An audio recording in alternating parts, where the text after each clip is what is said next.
This is the lanyard cutting machine for the pigtail wedge.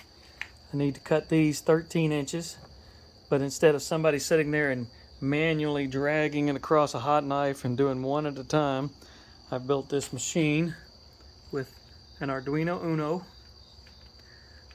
2 buck converters to turn 12 volts from the AC-DC adapter to 6 volts.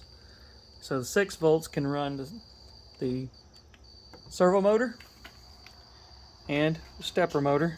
Hey, I don't... And I can turn it on here, turn it off here. Rope spits through here, cuts on the bottom, and I'll show you how it works.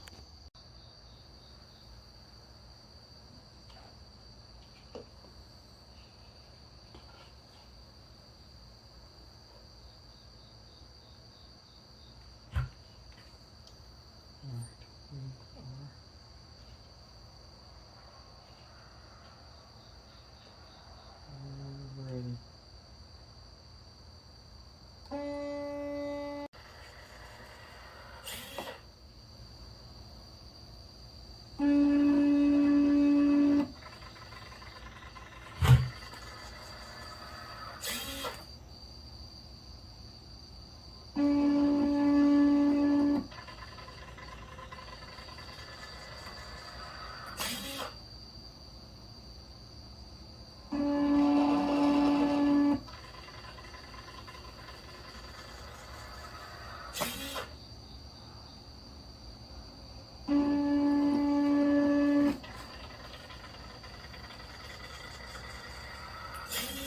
That is my lanyard cutting machine.